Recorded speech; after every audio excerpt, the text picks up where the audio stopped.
A esta sesión de creyente a discípulo. Hoy vamos a estar hablando acerca de la venciendo la tentación. Venciendo la tentación. Am, a veces bromeando hemos dicho, yo puedo soportar todo menos la tentación. Ah, pero esperemos que sea un poquito mejor que eso, ¿verdad? Ah, ok. Venciendo la tentación. Nuestro verso lema para hoy va a ser Primera Timoteo capítulo 6 y el verso 12. Pelea la buena batalla de la fe. Pelea la buena batalla de la fe. Y esto ya de buenas a primeras nos está diciendo, estamos en medio de una guerra, estamos en medio de una batalla y entonces no siempre la vida cristiana va a ser fácil. Vienen todo tipo de tentaciones, tentaciones para perder la fe, tentaciones para hacer lo que no deberíamos, tentaciones para dejar de hacer las cosas que estábamos haciendo que estaban bien en la presencia del Señor, etcétera, etcétera, etcétera. Entonces, sí, es una batalla, es una pelea y tenemos que entrar en ella. Pablo está escribiéndole a Timoteo, un predicador joven, y a él le dice, pelea, pelea la buena batalla de la fe. Entonces nos damos cuenta de que hay mucho de nuestra responsabilidad en lo que vamos a tener que hacer. No es simplemente Dios venciendo todas nuestras guerras, peleando nuestras batallas. Ah, Él hizo su parte en la cruz. Él cada día nos empodera a través de su Espíritu Santo, pero todavía hay una responsabilidad que tenemos nosotros de pelear esa buena batalla. ¿Ok? Ahora, Primera de Corintios capítulo 10 y el verso 13 nos dice, no os ha sobrevenido ninguna tentación que no sea humana, pero fiel es Dios que no os dejará ser tentados más de lo que podéis resistir, sino que dará también juntamente con la tentación la salida para que podáis soportar. Entonces, cuando estamos pasando un tiempo de tribulación, un tiempo de tentación, un tiempo de prueba, pensamos o tal vez nos sentimos como que somos los únicos que estamos pasando por algo así. Eh, a veces hasta tenemos esa mentalidad de víctima. Así, a mí siempre me pasa lo peor, ¿verdad? Um, y lo que el apóstol Pablo escribiendo a los Corintios nos recuerda es de que cualquier tentación que ha venido a nosotros es una tentación humana. No es algo extraordinario que estamos pasando, es lo normal a la experiencia del ser humano. Pero fiel es Dios, dice él, que no os dejará ser tentados más de lo que podéis resistir. Entonces, um, hay un límite de nuestra resistencia, pero también la promesa de que no va a dejar que nos tienten más allá de esa resistencia. Ahora usted puede decir, no, pero yo fui tentado y la tentación me venció. Tal vez no resistimos lo suficiente, ¿verdad? Ah, Tal vez nos dimos por vencida demasiado rápido o nos entregamos de lleno a la tentación, porque nos dice también que no va a dejar que seamos tentados más de lo que podemos resistir, sino que dará también juntamente con la tentación la salida para que podáis soportar. Ahora, esto me parece bastante importante, este hecho de que nos va a dar una salida para que podáis soportar. Y a veces la salida es precisamente tan simple como una puerta que va hacia afuera. Um, y creo que en muchas situaciones donde se han dado conflictos, riñas, qué sé yo, ah, la salida que estaba disponible no fue tomada, ¿verdad? Entonces, esa es una manera, dice también, de soportar, como huyendo de la tentación y no hay nada malo en eso. Sabemos en el libro de Génesis, nos habla de José, ah, la esposa de su amo lo quería tentar y lo estaba tentando y lo buscaba y qué sé yo. Y la única manera que él pudo en este caso soportar esa tentación fue literalmente saliendo, escapando de ella. Ah, No le gustó esto a ella, pero él mantuvo su dignidad. Y en el plan de Dios, a pesar de que terminó en la cárcel y todo lo demás, en el plan de Dios, cada una de esas situaciones lo llevó precisamente a donde Dios ya había planeado llevarlo, que es a ser el segundo dentro de toda la nación después de Faraón. Y para librar de sufrimiento, de problemas, de hambruna, tanto a la gente de Egipto como aún a su propia familia, como sabemos que sucedió eventualmente. Bueno, entonces, cuando hablamos de esto, déjeme pasar esto, vamos a pasarlo, tenemos bastante material. Entonces, ¿qué es la tentación? ¿Qué es la tentación? La tentación es un deseo de hacer algo que no es correcto. Ah, no necesariamente siempre tiene que ser algo completamente diabólico. A veces simplemente algo que no es lo mejor dadas ciertas circunstancias, ¿verdad? Un deseo de hacer algo que no es correcto. También puede ser una influencia externa que nos llama al pecado. O sea, en en esta situación, entonces, a veces este deseo de hacer algo malo o de hacer algo que no es correcto viene de dentro de nosotros. Pero a veces también hay una influencia externa que nos llama al pecado, algo de afuera que nos tienta, ¿verdad? Am, y después,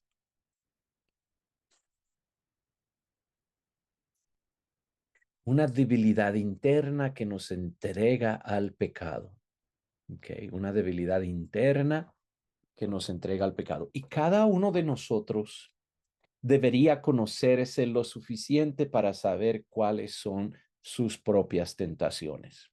¿Ok? Cada quien es diferente en la manera en que es tentado y hay cosas que para uno es la tentación más grande y para otro es como que, tentación, no, eso no me tienta, ¿verdad?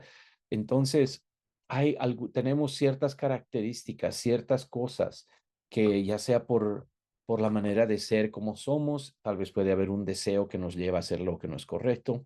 Hay una influencia externa, sea como llega esa influencia, ah, qué sé yo, puede ser por medio de un programa de televisión, puede ser una página web, puede ser personas que están pasando, qué sé yo, lo que sea. Y una debilidad interna también que nos entrega al pecado. Puede esto surgir de tal vez cosas de nuestra vida antigua, ¿verdad? Para algunos, por ejemplo, el alcohol siempre va a ser una tentación por la manera en que se criaron, la manera que vivieron, qué sé yo. Para otros eso no es una tentación, ¿verdad?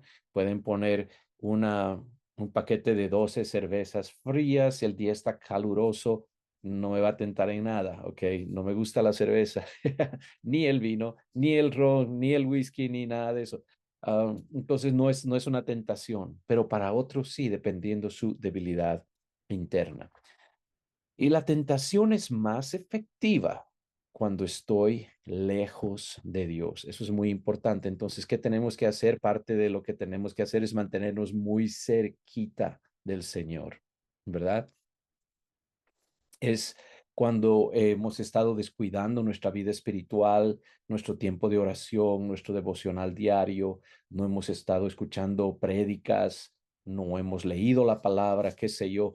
Ahí es cuando la tentación es más efectiva porque puede venir por una y mil maneras. Puede venir por tiempos de estrés, ah, o de estar muy ocupado, o tal vez al contrario, estar de vacaciones, no tener un día, no tener un día muy bien planeado, qué sé yo, hay una y mil maneras. Pero cuando Dios no ha sido lo primero que hemos buscado en la mañana, no ha sido aquello que nos ha mantenido emocionados acerca de cualquiera que sea la situación que tenemos, entonces la tentación se hace más efectiva en esa situación. ¿Ok? La tentación también es más efectiva cuando estamos en soledad, tal vez solitarios, sintiéndonos solos. Ahí es donde uno dice, ay, pues mire, no hay nadie alrededor, puedo hacer lo que yo quiera, nadie va a saber. Siempre acordémonos, Dios está ahí, Él lo sabe todo. ¿Ok? Pero al mismo tiempo, entonces, también tenemos que darnos cuenta que la tentación en sí misma no es pecado. ¿Ok? A veces uno se siente tentado a hacer algo y ya se siente culpable. Oh, no, yo no debería estar sintiendo esta tentación. Por ejemplo, si yo crecí bebiendo alcohol, andando de fiesta en fiesta, qué sé yo, tal vez todavía el alcohol sería una tentación para mí. Entonces, si veo a los vecinos metiendo cervezas o qué sé yo para una fiesta que van a tener y yo me siento tentado, me da el deseo interno, qué sé yo, se me hace agua a la boca. ah, no necesito sentirme mal al respecto, no necesito sentirme culpable al respecto, porque la tentación en sí misma no es pecado, es lo que nos quiere llevar al pecado, es como el imán del pecado atrayéndonos, ¿verdad? Pero tentación a la que no nos entregamos no se convierte en pecado. ¿Ok? Jesús fue tentado y fue tentado verdaderamente en la situación en la que Jesús estaba. ah, en Mateo capítulo 4 es una de las partes donde se relata esto. Está en ayuno, tiene hambre, tal vez se sentía físicamente débil y el diablo viene y decirle, pues ya que eres hijo de Dios o si eres hijo de Dios, haz que estas piedras se conviertan en pan. No hay nada malo en eso, ¿verdad? Y Jesús fue tentado a hacerlo, pero lo rechazó inmediatamente. Ahora, hay gente que dice, no, pues Jesús, eso no le tentó, entonces no fue tentado. Y entonces, si Jesús no fue tentado, en Hebreos nos dice que Él es capaz de compadecerse de nuestras debilidades, porque Él fue tentado en todo como nosotros, pero sin pecado. Déjeme encontrar ese versículo por si hay algún incrédulo por ahí. Ah, A ver, déjeme ver cómo está. Hebreos capítulo 4, el verso 15. Déjeme hacerlo un poquito más grande para que lo pueda ver.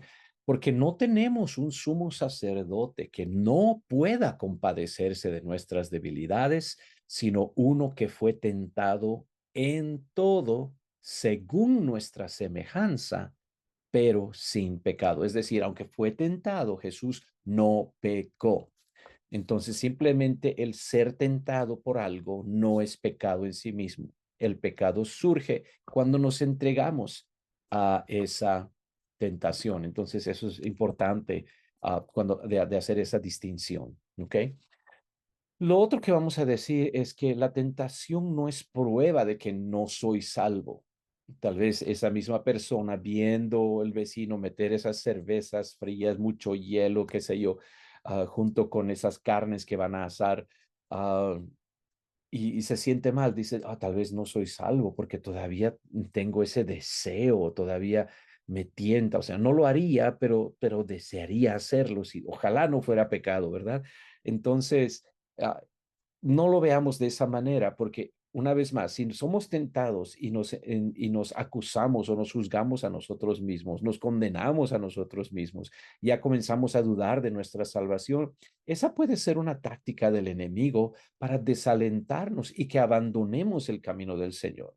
Entonces, de una o de otra manera, el diablo quiere agarrarnos, sea que cedemos a la tentación y cuando lo hacemos nos va a decir, ajá, ¿ves? Eres pecador, tú cediste a la tentación, Dios ya no te ama, tú no mereces estar en la iglesia y qué sé yo. O por el otro lado, ¿verdad? Simplemente sintiéndonos, autocondenándonos, sintiendo tal vez no soy salvo porque todavía tengo esas tentaciones. ah, y entonces nos desalentamos y abandonamos el camino, o sea que abandonamos el camino por pecado o por tentación. El resultado es el mismo y el único que gana es el enemigo. Entonces, no, el ser tentado no es prueba de que no soy salvo. Por el otro lado, la tentación no es irresistible. ¿Ok? Como decíamos, yo puedo resistir todo menos la tentación. No, la tentación no es irresistible. Dios mismo nos ha dado esa palabra de promesa de que no vamos a ser tentados más allá de nuestras fuerzas, más allá de lo que podemos resistir. Y si llega el momento cuando pienso, no puedo resistir más, ahí está una salida para escapar de esa situación. ¿Ok? Entonces, todos aquellos que queremos vivir para Jesucristo, queremos ser fieles, crecer en santidad, tenemos que aprender estas simples cosas para no entregarnos a la tentación, no entregarnos a la tentación, ¿ok? Entonces tenemos normalmente tres enemigos grandes que nos van a llevar al pecado, ¿ok? El número tres, en tercer lugar, damas y caballeros, está el diablo. En Primera de Pedro 3:8, déjeme ver,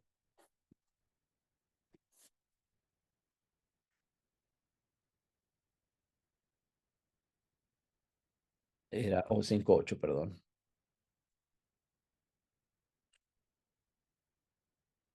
Entonces acá nos dice, sed sobrios y velad, o sea, estar despiertos y atentos porque vuestro adversario, el diablo, como león rugiente, anda alrededor buscando a quien devorar.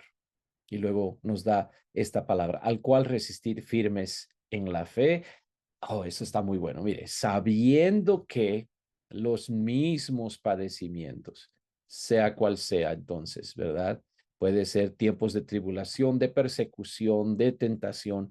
Los mismos padecimientos se van cumpliendo en vuestros hermanos en todo el mundo. Entonces, lo que estamos pasando, una vez más, no es algo súper extraordinario que solamente nosotros, pobrecitos, estamos confrontando, sino que esto es común a todo ser humano. Pero tenemos ese enemigo que es real y es nuestro adversario, el diablo, que está buscando siempre a quién devorar. ¿Y a quién va a devorar? Pues aquel que se separó de la manada, ¿verdad? Aquel que se fue por allá todo solitario y no está cerca del pastor, del buen pastor, en este caso, siendo nuestro Señor Jesucristo. Entonces, note cómo la escritura nos está dando ese punto de vista para decirnos, hey, despierta, tienes un enemigo que está siempre al acecho y mejor mantente en comunidad, mantente sujeto a tu pastor, mantente cercano a Jesucristo, el pastor de pastores. ¿Ok? Entonces, ese es uno de ellos. El otro enemigo que tenemos es el mundo y el mundo poco a poco está siendo más y más poderoso en cuanto a influencia sobre aquellos que son de la iglesia. Creo que había un tiempo cuando el mundo no tenía tanto poder. Los de la iglesia sabían quiénes eran, sabían en lo que habían creído, no se dejaban llevar por cualquier viento de doctrina, ni idea política, ni filosofía extraña. Hoy en día, porque todo esto del mundo se ha normalizado a través de los medios sociales, sea TikTok, Instagram o lo que sea. Entonces, el mundo ahora tiene más poder y por eso el diablo está en tercer lugar y el mundo está en segundo lugar, es decir, el mundo es más peligroso. Y lo que dice Santiago 4:4, oh almas adúlteras, no sabéis que la amistad del mundo, note, es simplemente la amistad del mundo. Pero esa amistad del mundo, dice, es enemistad contra Dios. Ouch. ¿Ok? Ah, alguien dijo en una ocasión, busqué a la iglesia y la encontré en el mundo. Y luego dijo, y busqué al mundo y lo encontré en la iglesia. Es decir, la iglesia se había mundanalizado de tal manera que aún ahora el mundo podía venir a la iglesia sin ser cambiados, ¿verdad? Y de eso nos está hablando aquí Santiago. No sabéis que la amistad del mundo es enemistad contra Dios. Entonces, no solamente la rebelión abierta en contra de Dios nos constituye enemigos de Dios, algo tan sencillo como la amistad del mundo, el ser amigo de las cosas mundanas. Ah, y en este sentido, preguntaría a nuestros jóvenes, ¿qué tipo de música es su música favorita? ¿Qué tienen ahí en su tocador de MP3? Ah, no, están escuchando las cosas del mundo, la voz del mundo, las canciones del mundo. Y para todos, ¿no? ¿Qué están mirando a través de sus ojos, ¿no? Hay que tener cuidado porque la simple amistad, note eso. Y estoy haciendo hincapié en esto. La simple amistad con el mundo ya se constituye en enemistad contra Dios. ¿Por qué? Porque esta sociedad no es una sociedad que está al nivel del estándar de Dios. Y entonces el hacernos amigos del mundo ya nos baja del lugar, ya nos lleva más al mundo, nos lleva a las cosas carnales, etcétera, etcétera. Por eso dice, cualquiera pues que quiera ser amigo del mundo, se constituye enemigo de Dios. Ahora, note lo siguiente, dice, ¿o pensáis que la escritura dice en vano? El espíritu, note, el espíritu que Él ha hecho morar en nosotros, nos anhela, ¿qué dice? Celosamente. El Señor es celoso de nosotros. Él quiere que nuestra amistad, nuestra alianza esté solamente dirigida hacia Él. Y cuando nuestra amistad se la comenzamos a dar al mundo, comenzamos a mirarnos un poquito como ellos, vestirnos como el mundo, escuchar las cosas del mundo, mirar las cosas del mundo, qué sé yo. Entonces el espíritu se vuelve en contra de nosotros porque nosotros estamos constituyéndonos enemigos de Dios. Note esa palabra tan fuerte, ¿verdad? Enemigo de Dios. Entonces, wow, muy importante, el mundo, hay que tener cuidado y ese es el enemigo número dos, ¿verdad? Pero el enemigo número uno es el que nos mira del espejo cada mañana, ¿verdad? Yo mismo, o que, como decir, mi carne, ese es el enemigo número uno. Está más cerca que ningún otro, no me puedo escapar de él, puedo cerrar las cortinas, cerrar las puertas y el mundo queda afuera, puedo desconectar el internet y todo lo demás, el mundo queda afuera.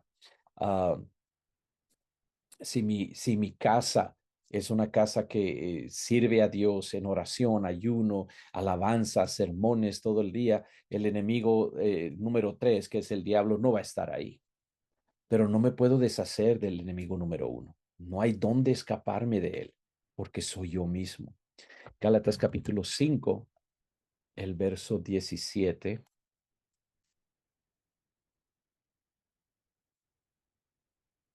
Dice, el deseo de la carne. O sea, el deseo de cuál carne. Está hablando de mi carne. El deseo de mi carne es contra el espíritu. Ni siquiera es como que está yendo al mismo lugar, pero en una línea paralela. No, es contra el espíritu. Contra. Viene completamente al sentido contrario. Y el del espíritu es contra la carne. Entonces, dice, estos se oponen entre sí para que no hagáis lo que quisierais. ¿Qué es lo que quisierais? Ese deseo de la carne, ¿verdad? Entonces, ya la mi carne, tiene ciertos deseos que no vienen de Dios. Y esos deseos van contra el espíritu. Y el espíritu, el deseo del espíritu, note aquí porque está hablando el deseo de la carne es contra el espíritu y el del espíritu, es decir, el deseo del espíritu es contra la carne. Entonces, el espíritu que Dios ha hecho morar dentro mío anhela otro tipo de cosas y mi carne anhela otro tipo. Entonces se oponen entre sí. ¿Por qué se oponen entre sí? Para que no hagáis lo que quisierais. Es decir, si el espíritu no estuviera, y así es como es en la mayoría de la gente del mundo, ellos van y viven para los deseos de la carne. Pueden ser gente, hablando en términos humanos, buena, decente, a veces aún hasta moral, pero aún en ellos hay un deseo de la carne al que ellos le dan rienda suelta. No tienen problema en hacerlo porque no tienen el espíritu. Aquellos que somos creyentes, tenemos un espíritu dentro de nosotros que cada vez que estamos a punto de ir y buscar las cosas de la carne, ya nos suena la alarma. ¿Verdad? Entonces se oponen entre sí. ¿Por qué? Porque ese espíritu que está dentro nos dice, no lo hagas. Entonces no es solamente ahora la conciencia humana, sino el espíritu de Dios martillando en contra de las cosas de la carne, para que no hagáis lo que quisierais. Y si usted quiere ver las obras de la carne, ahí están todas.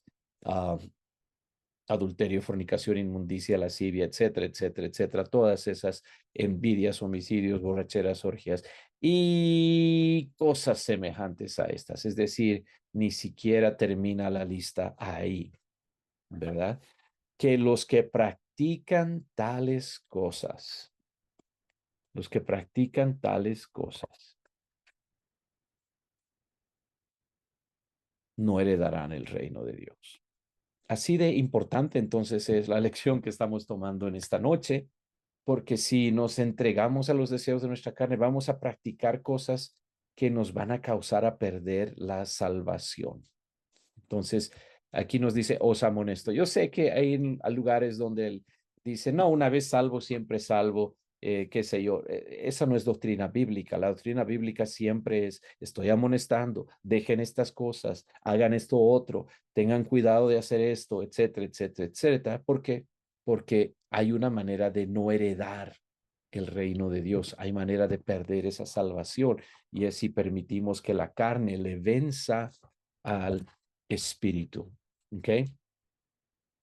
Entonces, ¿cuál es el origen de la tentación? La respuesta fácil, ok, no es de Dios, ¿verdad? Um,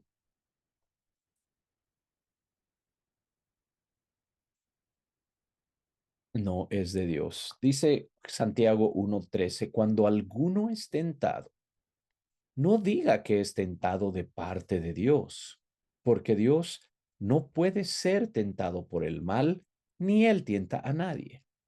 Entonces, ¿de dónde viene esto? Dice, sino que cada uno es tentado cuando de su propia concupiscencia, es decir, de sus propios deseos carnales, es atraído y seducido. Entonces, la concupiscencia, después que ha concebido ese deseo insano, después que ha concebido, una vez que nos ha atrapado, da a luz el pecado. Es decir, uno se entrega a la tentación y el pecado siendo consumado da a luz la muerte. Entonces, ¿qué nos está diciendo esto? Lo mismo que acabamos de leer. El que practica ese tipo de cosas que vienen de la concupiscencia del hombre no heredará el reino de los cielos. Por eso es que da a luz que la muerte. Y luego dice, amados hermanos míos, no erréis, no erréis, no cometáis ese error, no, no metan la pata, ¿ok? Pero la tentación entonces no viene de Dios, viene de nuestra naturaleza, la cual batalla contra nosotros. Ahora, ¿cómo viene esa tentación? ¿Cuáles son sus armas? Primera de Juan nos da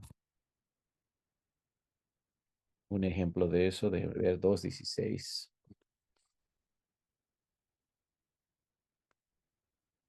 Porque todo lo que hay en el mundo, dice el apóstol Juan, todo lo que hay en el mundo, los deseos de la carne, los deseos de los ojos y la vanagloria de la vida. Entonces, tal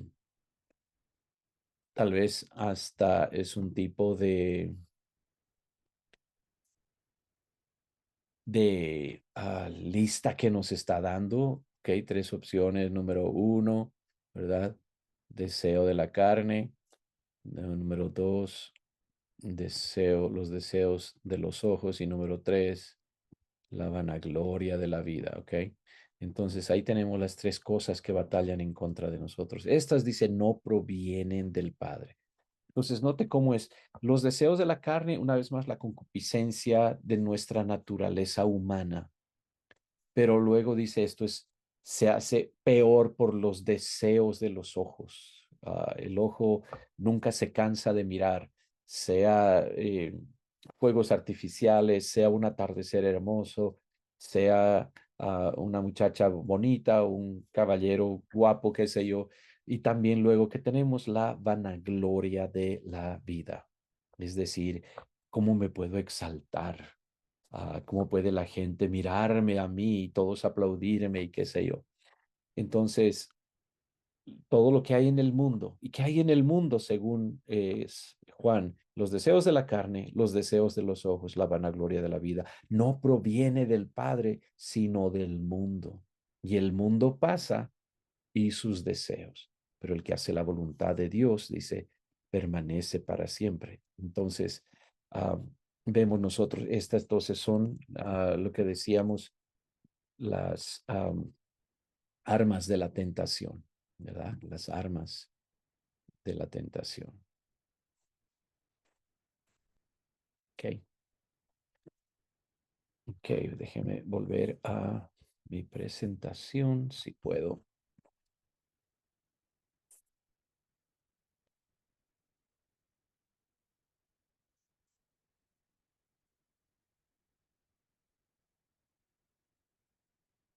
Ok.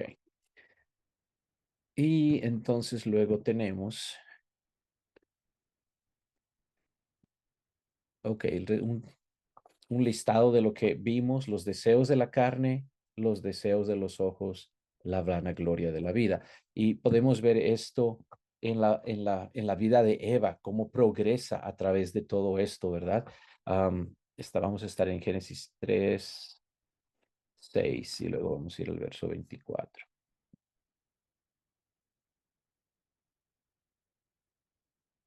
Entonces, note que dice, vio la mujer que el árbol era bueno para comer. Entonces, vio los ojos, ¿ok? Era agradable a los ojos y árbol codiciable para alcanzar la sabiduría. Entonces, ah, la vio, codició y luego, ¿qué hizo? Tomó. Entonces, podemos tal vez inclusive subrayar aquí, vio, codició y luego comió o tomó de ese fruto. Entonces permitió que su carne le dictara lo que iba a hacer. El fruto se veía delicioso, ¿no? Era un árbol bueno para comer, quiere decir, era delicioso, agradable a los ojos y codiciable para alcanzar la sabiduría. Y allá podemos ver, oh, si yo voy yo alcanzaría la sabiduría, ¿verdad? Y tomó de su fruto y comió. Vio, codició, tomó y comió. Y luego dio también a su marido, el cual no se dejó rogar y comió así como ella, ¿verdad?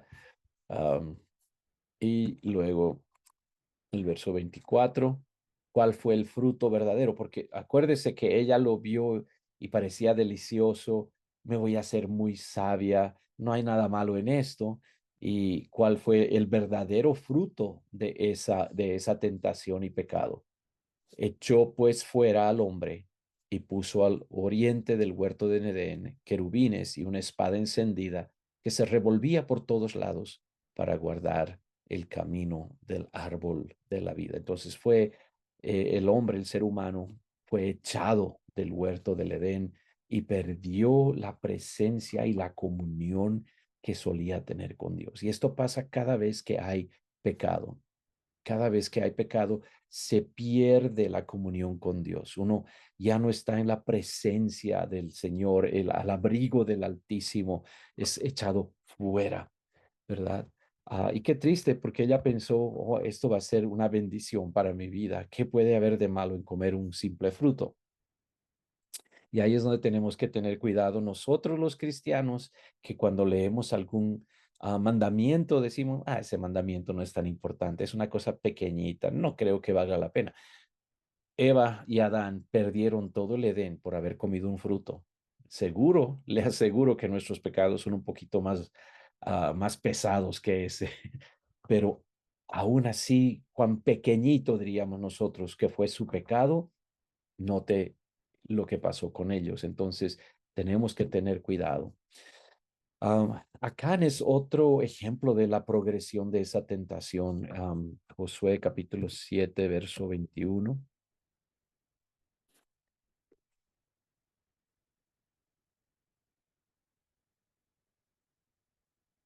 Y Acán es un varón, atacan una ciudad con Israel, Dios les dice que vayan y lo hagan, pero son vencidos. Y entonces, ¿por qué fueron vencidos? Y Dios revela que hubo pecado en el campamento. Y entonces comienzan a inquirir y Dios les muestra que fue este hombre llamado Acán. Y entonces cuando él se ve descubierto, confiesa lo que pasó y dice, que cuando entraron y conquistaron, Dios les había dicho, no tomen nada, no codicien nada, no me toquen nada. Y él dice, pues vi, otra vez vio, igual que Eva, entre los despojos un manto babilónico muy bueno. Cada vez que el hombre dice que algo es muy bueno, resulta siendo algo muy malo, ¿verdad? Y 200 ciclos de plata y un lingote de oro de peso de 50 ciclos, lo cual, ¿qué hizo? Codicié y tomé. Y ese pecado trajo derrota y causó la muerte de muchos de sus compatriotas, porque eso es lo que hace el pecado una vez más. No hay pecado ah, sin muerte.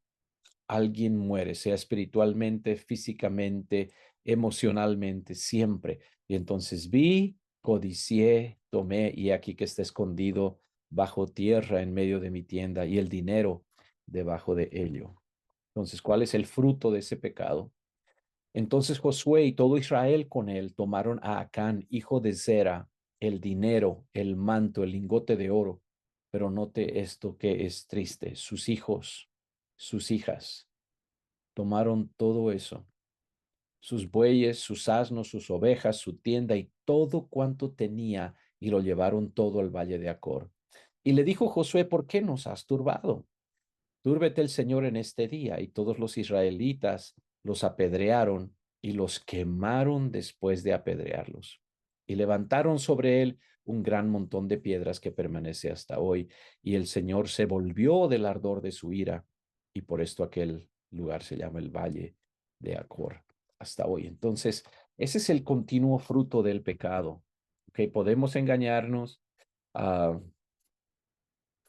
Podemos decir es algo muy bueno, nadie va a ser herido por esto, a nadie le va a, que les importa de cualquier manera y no les va a afectar, siempre afecta a alguien, siempre, indudablemente que sí. ¿Y cuál es el destino de la tentación? Lo vimos en Santiago 1:15, ¿verdad?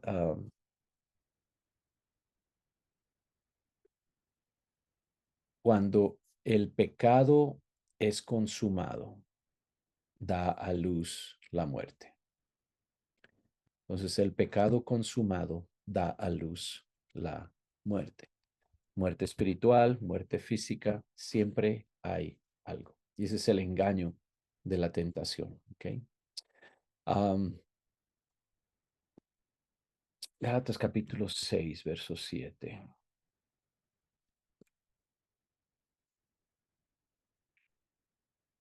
Y esta palabra es dura, ¿verdad? No os engañéis, Dios no puede ser burlado. Pues todo lo que el hombre sembrare. Entonces aquí esa es la pregunta del $1.000.000. ¿Qué estás sembrando? Porque lo que el hombre sembrare, eso también segará. No puedes sembrar higos y cosechar papas. Es imposible. Lo que siembras, hermano, hermana, eso vas a cosechar también. Am, el que siembra para su carne, de la carne segará corrupción, mas el que siembra para el espíritu, del espíritu segará vida eterna. Por eso es que he hecho ese énfasis en esta serie de creyente a discípulo, de que podemos aprender cómo orar, cómo ayunar, cómo leer la Biblia, pero si no lo practicamos, de nada nos sirve. Si no lo hacemos verdaderamente, entonces, ¿qué estamos haciendo? Estamos sembrando para la carne. Para eso estamos sembrando.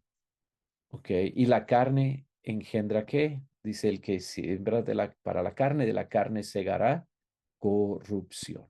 Ahora, si sí hacemos lo que estamos aprendiendo que deberíamos hacer, si vamos a los cultos sin fallar, si escuchamos sermones cada día, si ponemos alabanzas y cantamos al Señor, si leemos la Biblia, si ayunamos una vez a la semana, etcétera, etcétera, etcétera, entonces estamos sembrando para el Espíritu, ¿verdad?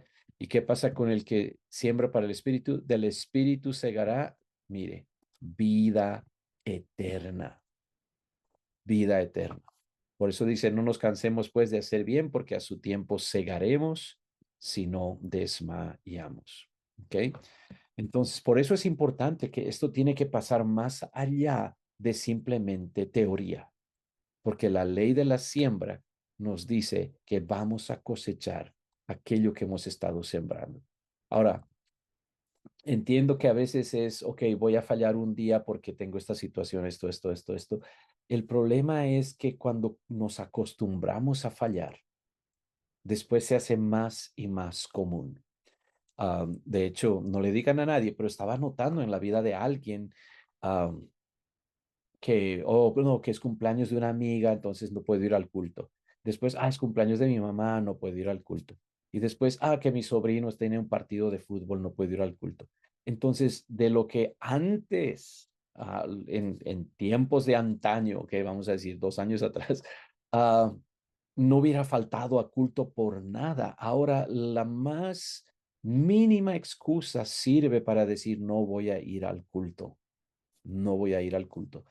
Entonces ya uno se da cuenta, oh, estás sembrando mal, porque el que siembra para el fútbol, pues que va a cosechar del fútbol, ¿verdad?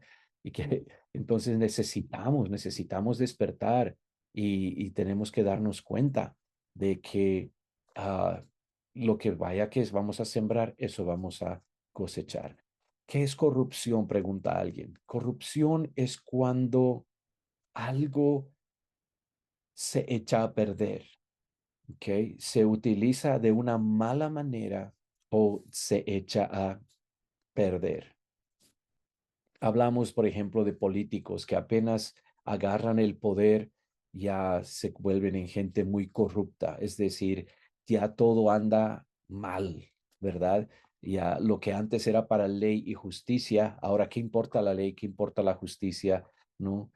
Sea que mucho o que poco comienzan a lo que llamamos, ¿no? En nuestros países, el político en posición va a comenzar a robar y va a robar lo que más pueda. Y hubo un político en México que dijo, pues otros roban mucho, yo he robado bien poco. Gracias por la honestidad, pero robó de cualquier manera. Corrupción también puede hablarse, por ejemplo, de una manzana que usted la deja eh, ahí y cuando pasa el tiempo comienza a corromperse, comienza a deshacerse, comienza a echarse a perder. Entonces, eso es lo que no queremos que nos suceda a nosotros, ¿verdad? El que siembra para la carne, de la carne cosecha ¿qué? Corrupción, algo peor todavía. Antes, y ese es el problema, creo yo, y tenemos que tener cuidado con esto, hermanos, de que cuando estábamos en el mundo, mal que bien tratábamos de portarnos bien, ¿verdad? Una vez que llegamos a la iglesia, ahora tenemos un estándar mucho más elevado, pero también sabemos que si fallamos, ya podemos perder la salvación. Y por eso es que cuando hay cristianos que se apartan completamente de la iglesia, cometen pecados más horribles de los de antes de convertirse, porque ya saben y tal vez en su mente piensa, pues ya que me voy a perder, ya estoy perdido, pues qué importa lo que yo haga. Entonces, si antes solamente era alcohólico, pues ahora también voy a ser drogadicto. Ese tipo de cosas pasa y puede ser que es porque el diablo ya también se mete ahí y toma control de la situación, ¿verdad? Cuando no hay espíritu de Dios en el lugar, va y busca 7 espíritus peores que sí mismo y todos entran y moran ahí. Eso es lo que sucede cuando un cristiano deja el camino. Va de mal en peor y entonces a eso le podemos llamar corrupción y la corrupción trae la muerte. Entonces, ¿qué nos recomienda Juan? Primera de Juan 2:15.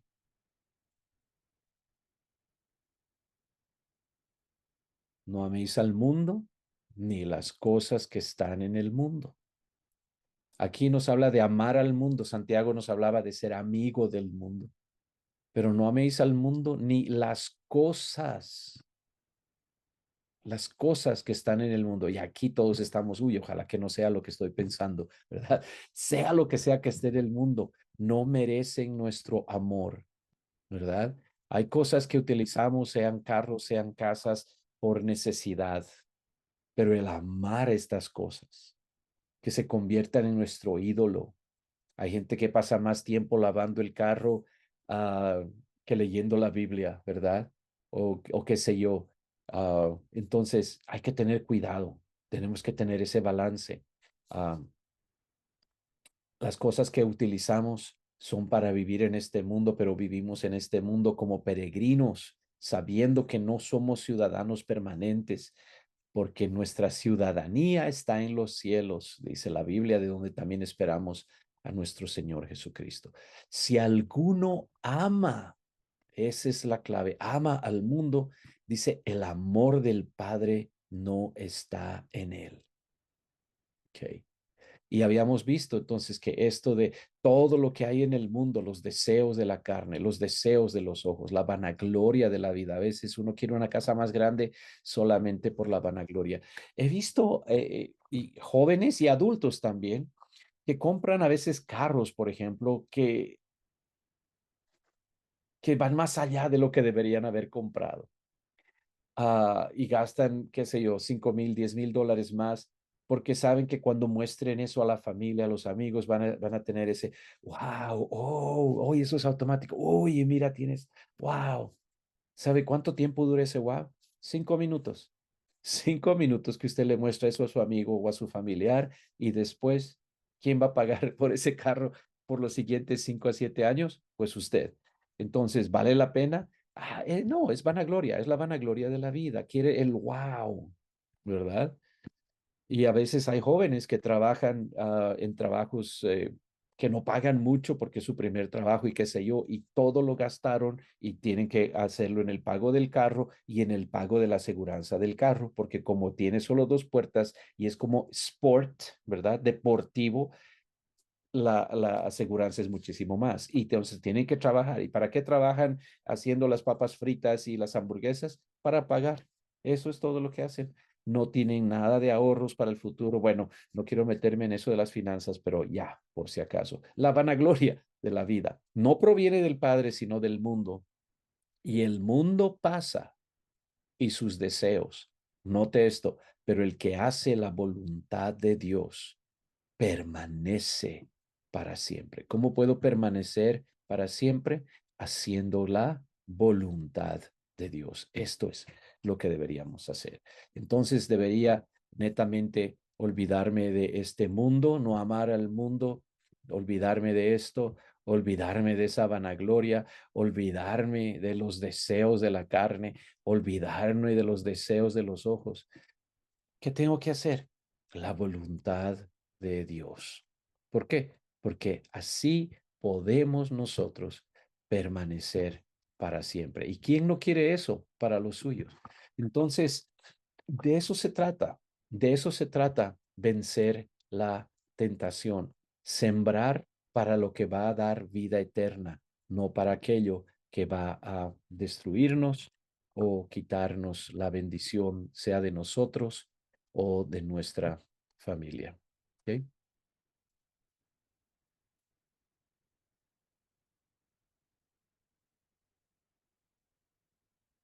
Ok.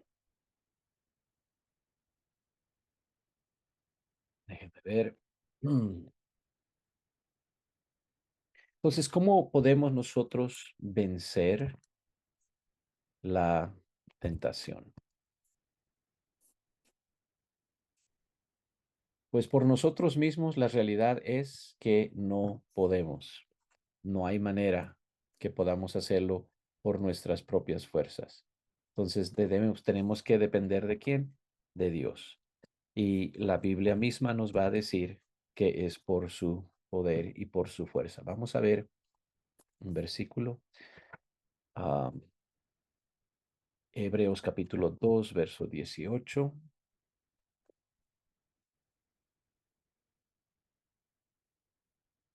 Note esto, hablando de Cristo, habíamos leído que Él padeció, ¿verdad? Padeció toda la tentación, pero sin pecado.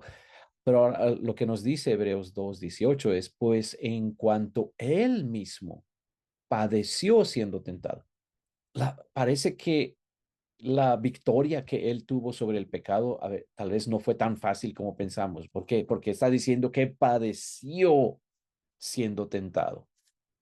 Ahora, sí, habíamos hablado de que Mateo 4, el diablo viene, lo tienta, pero hay una parte donde dice que se apartó de él por un poco de tiempo. Es decir, el enemigo es vencido en esa tentación, pero no deja a Jesucristo para siempre. Bueno, ya que me venciste, vive santo. No, en cuanto tuvo otra oportunidad, dio vuelta a la manzana y volvió a tratar de tentar al Señor. Entonces, la tentación del enemigo va a ser constante. Y aquí dice que Cristo mismo padeció siendo tentado y por ello es que poderoso para socorrer a los que son tentados. Entonces, ya que él padeció, es poderoso para socorrernos también a nosotros cuando somos tentados. Entonces, ¿de quién dependemos? ¿A quién deberíamos clamar cuando viene una tentación? Clamar al Señor, clamar al Señor, porque Él nos puede socorrer. Ya vimos que tenemos una puerta abierta y muchas veces la manera más fácil de salir de la tentación es salir por esa puerta y decir adiós, ¿verdad? No quiero estar más aquí. Voy a escapar de esta situación. ¿Ok? ¿Alguna pregunta, mis hermanos? Aquí estamos a la orden. Puede ponerla en el chat o puede habilitar su micrófono. Adelante.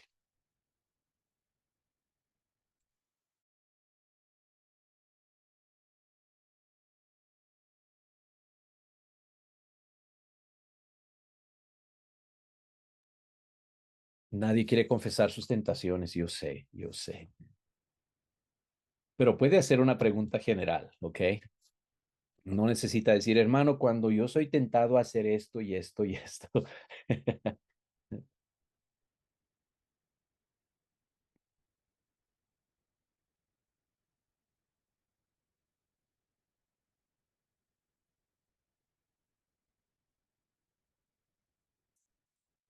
Ok, tenemos una pregunta. Dice, ¿cómo vencer la tentación en el noviazgo?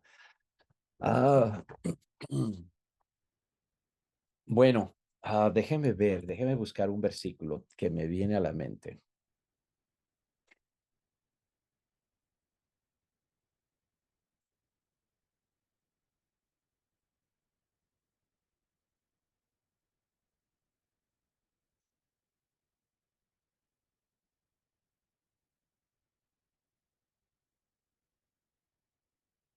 Ok, déjeme compartir, lo encontré. Está en Romanos capítulo 13.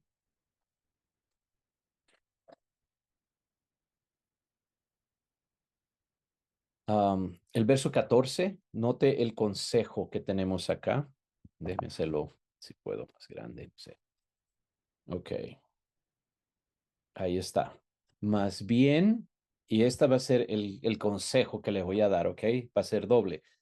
Más bien, vístanse del Señor Jesucristo. Este va a ser el punto número uno, ¿ok? Vístanse del Señor Jesucristo. ¿Qué quiere decir esto? Ah, a través de nuestras devociones, esa vida devocional de la que hemos estado hablando por las últimas semanas.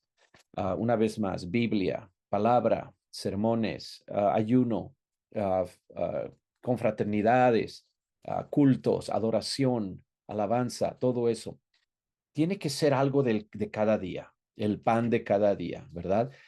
Si nosotros comemos 3 veces al día, también así deberíamos alimentarnos espiritualmente hablando. Ah, en la mañana tenemos oración comunal a las 6 de la mañana, dependiendo de dónde usted está, en qué parte del mundo, tal vez es diferente el horario, pero si no puede unirse, entonces tiene que tener su propio tiempo devocional, ¿ok? Entonces, ¿qué estamos haciendo al hacer eso? Estamos vistiéndonos del Señor Jesucristo. Es decir, nos ponemos al Señor como nuestra ropa. Sus ojos son los lentes que vamos a utilizar. ¿Por qué? Porque donde sea que estemos, con quien sea que estemos, estamos vestidos del Señor Jesucristo. Es decir, Él está presente ahí, teniendo esa conciencia de que Cristo está donde sea que estamos. Eso nos hace pensar 2 veces antes de poner esa página web, antes de ver ese programa de televisión, etcétera, etcétera. ¿Por qué? Porque todo lo que voy a hacer yo, el Señor lo va a estar haciendo conmigo porque está aquí conmigo. Estoy vestido del Señor Jesucristo. ¿Ok? El segundo punto es, dice, y no hagan provisión. ¿Ok? Y esto lo voy a enfatizar acá. No hagan provisión. ¿Para qué? Para satisfacer los malos deseos de la carne. Entonces, la carne tiene deseos. No todos son malos, pero en este caso, ok, vamos a hablar de malos deseos, ok. Ahora, hay deseos que son buenos, pero el tiempo depende cuándo. En el caso de la pregunta, por ejemplo, en el tiempo del noviazgo, no es el tiempo para satisfacer ciertos deseos. Solamente viene eso después de la boda, etcétera, etcétera. Esto creo que es bastante clave, hermanos. No hagan provisión. ¿Qué quiere decir esto? Cada uno de nosotros se conoce, ¿ok? Y esto puede aplicar a cualquiera de nuestras tentaciones, ¿ok? Nos conocemos. Sabemos cuáles son nuestras debilidades. Sabemos qué tipo de batallas tenemos nosotros, ¿verdad? Entonces, entonces, si yo me conozco, voy a tener que evitar a veces ciertas personas porque me conozco, ¿verdad? Y si me meto en esa situación, entonces voy a estar haciendo provisión para satisfacer ciertos malos deseos. Am, si solía parar en ese bar cada vez que iba del trabajo a la casa, no voy a pasar por ese mismo camino ahora que soy cristiano. Voy a ir a dar la vuelta por la otra manzana. Va a ser 5 minutos más largo tal vez, pero ¿sabe qué? Si sigo metiéndome por ahí, ¿qué estoy haciendo? Estoy haciendo provisión. No estoy planeando, no estoy diciendo en tal fecha voy a cometer este pecado otra vez, en tal fecha en marzo, el 15 de marzo voy a volver a entrar a ese bar. No estoy diciendo eso. Estoy diciendo que el simple hecho de pasar por ahí engendra en mí algo en mi corazón. Mi carne dice, mira, ahí está ese lugar, no se te hace agua a la boca, ¿verdad? Estoy haciendo provisión.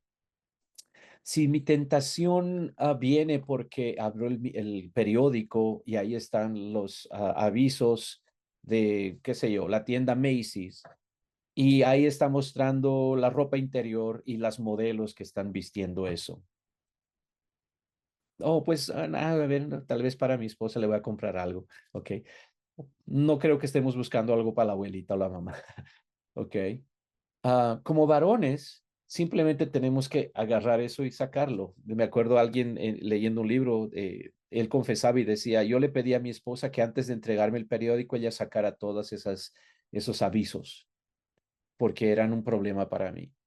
Ahora, no estoy pensando que voy a encontrar una modelo por allá para cometer pecado, pero el simple hecho de mirar eso, estoy haciendo provisión. ¿Se da cuenta? Estoy empoderando a la carne y debilitando al espíritu. Una vez más, no estoy planeando en tal fecha voy a cometer tal pecado, pero estoy haciendo provisión. Si estoy mirando un programa ah, y el programa tiene un aviso de que va a haber desnudez en el programa y qué sé yo, y yo digo, pues lo voy a ver total, soy cristiano y eso no me va a hacer nada. Tal vez no le va a hacer nada, pero ¿qué estamos haciendo? Provisión. Entonces, creo que esto es importantísimo, hermanos, porque muchas veces simplemente no mandar el texto, no, qué sé yo, no abrir ese correo, evitar tal persona, ¿no? Puede ser un amigo que siempre me lleva a hacer lo que no debo. ah, Tengo que hacerlo, especialmente como nuevos creyentes. Decimos, oh, no, yo lo voy a convencer. Bueno, convéncelo, pero que venga a la iglesia, ¿ok?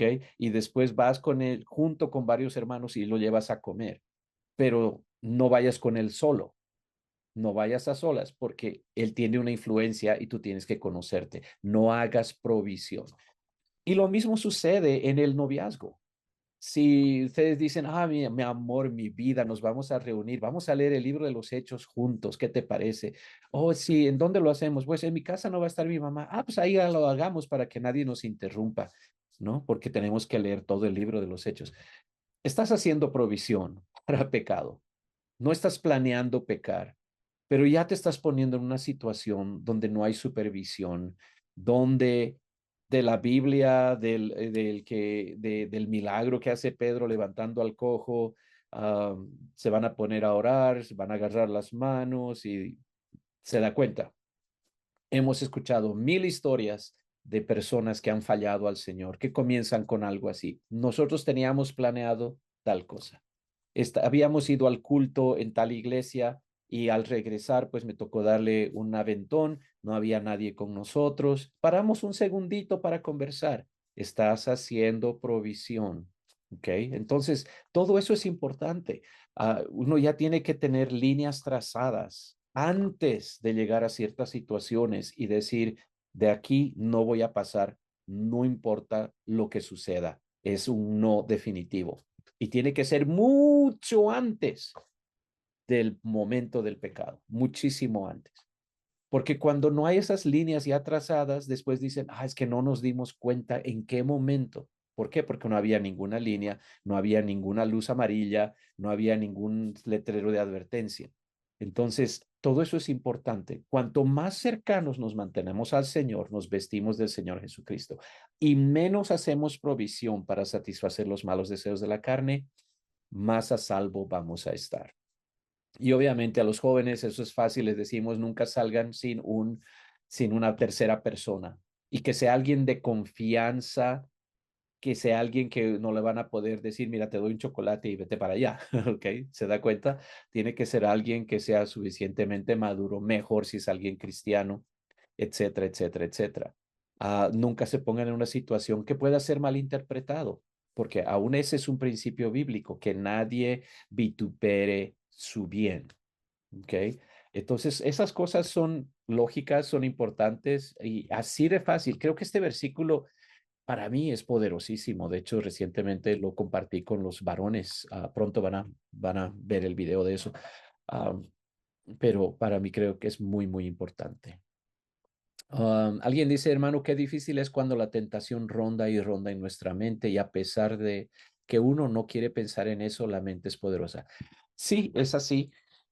¿Cómo vencemos esto que viene a la mente? Llenamos nuestra mente con otras cosas, buscamos apoyo en alguien que es un cristiano maduro.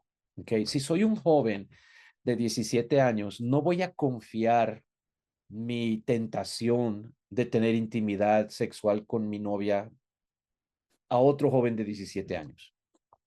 Los dos estamos en el mismo lío, ¿ok? Los dos tenemos las hormonas todas disparadas por todo lado. Tengo que buscar un cristiano maduro. uh,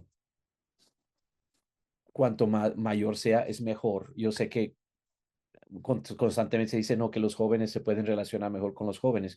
No, creo que es mejor alguien que ya pasó por toda esa juventud y sabe dónde están las trampas, ¿no? Dónde puede haber caída, etcétera, etcétera, etcétera. Um, Creo que eso es muy importante, confiar en alguien, decirle, tengo estos pensamientos. Y una vez más, tiene que ser alguien de confianza, tiene que ser un cristiano maduro que no va a repetir eso a nadie, ¿ok? Pueden inclusive hablar con el pastor y su esposa, siempre es bueno hablar con ambos y le pueden dar sugerencias al respecto. Lo otro es poner música de alabanza y adoración y uno ponerse a realmente alabar y adorar a Dios. Dios habita en la alabanza. Entonces, cuando la presencia de Dios desciende en el lugar donde uno está, esos pensamientos van perdiendo fuerza.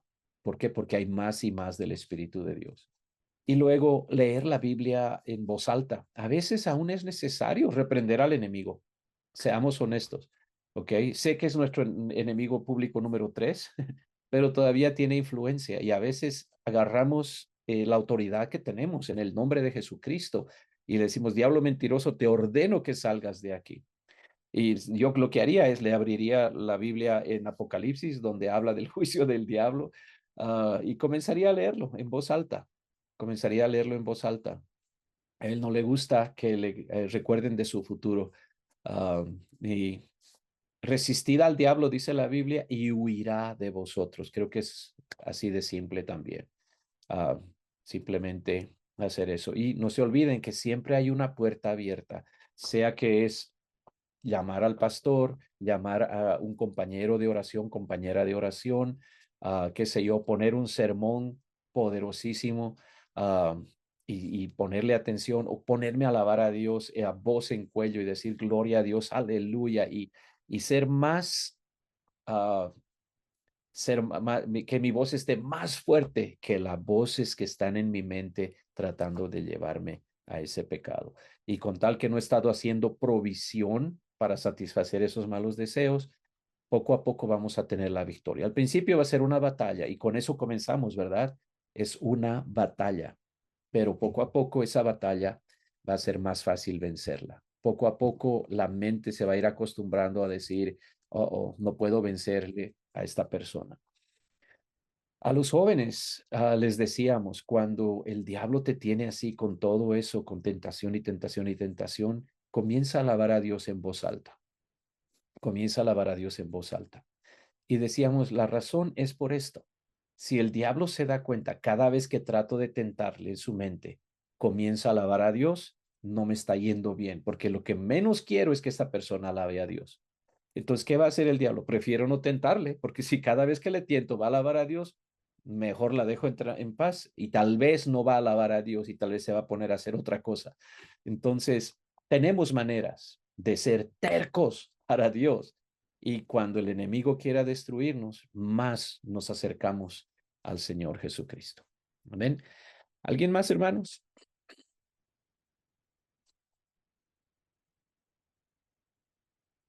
Ok. Um, Finalmente les diría, seamos honestos con Dios, seamos honestos con el Señor. Él nos conoce mejor que nosotros a nosotros mismos, ¿verdad? Entonces, no hay nada malo en decirle, Señor, tengo esta tentación y necesito que me des sabiduría, que me mandes a un consejero, una consejera que me va a ayudar en esta situación especial. Mándame alguien con quien pueda orar, alguien a quien pueda inclusive llamar en momentos de tentación, que Dios mediante va a estar disponible y decir, me siento tentado, me siento tentada, ora conmigo y que esa persona pues tome control de la situación y ore y comiencen a sentir la presencia del Señor. Eso ha pasado cuando personas nos han llamado, no, hay una presencia rara en la casa, ore conmigo y comenzamos a orar, comenzamos a reprender, a llamar el nombre de Jesús, invocar ese nombre en voz alta y de repente todo eso sale fuera. Y, ok, es un día más, una victoria más y después se va haciendo más y más fácil la victoria. Ok, amén. Ok, hermanos, gracias por su atención en esta noche. Dios les bendiga. Espero que haya sido de bendición. Vamos de prueba en prueba, victoria tras victoria. Adelante, mis hermanos.